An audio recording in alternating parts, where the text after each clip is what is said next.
వారి దుఃఖమునకు ప్రతిగా సంతోషమిచ్చి వారిని ఆదరించెదను. ఆమేన్. ప్రభునందు ప్రియ సహోదరి సహోదరులారా, యేసుక్రీస్తు నామములో మీ అందరికీ శుభాలు తెలియజేస్తున్నాను.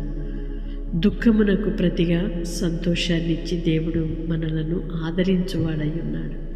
ఇంతవరకు దేనిని గురించి దుఃఖపడుతూ వేదన పడుతున్నావో నా దేవుడు నీకు గొప్ప సంతోషాన్నిచ్చి గొప్ప ఆదరణ కలుగు చేసి నిన్ను ధైర్యపరచువాడై ఉన్నాడు. వారి దుఃఖ దినములు సమాప్తమునగునని వాగ్దానము చేసిన దేవుడు నమ్మదగినవాడు. పరిశుద్ధుడైన దేవా, ప్రేమ కలిగిన తండ్రి, మీ స్తోత్రాలయ్యా. ఇంతవరకు మీ కృపలో మమ్మలను భద్రపరిచి దుఃఖమునకు ప్రతిగా గొప్ప ఆనందమును కలుగు చేసేదనని వాగ్దానం చేసి నడిపించారు. మీ స్తోత్రాలు.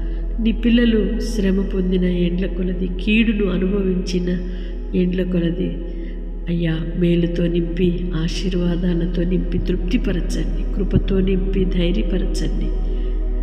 వారి ఆనందము పొంగి పొరిలే అనుభవంలో, గిన్నె నిండి పొరిలే అనుభవంలో వారిని నడిపించమని వేడుకుంటున్నాం. మీ స్తోత్రాలు చెల్లిస్తున్నామయ్యా. ఎందరైతే ప్రార్థనలో ఏకీభవిస్తున్నారో ప్రతి ఒక్కరిని మీరు దీవించి ఆశీర్వదించండి, కృప చూపండి.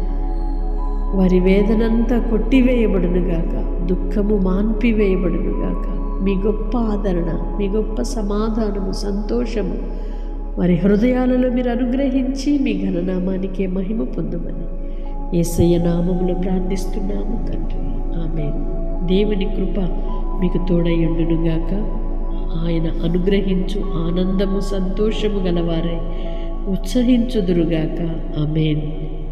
తప్పకుండా ఇతరులకు షేర్ చేయండి. దైవాశీర్వాదములకు పాత్రలుగా మార్చబడండి. ఆమేన్.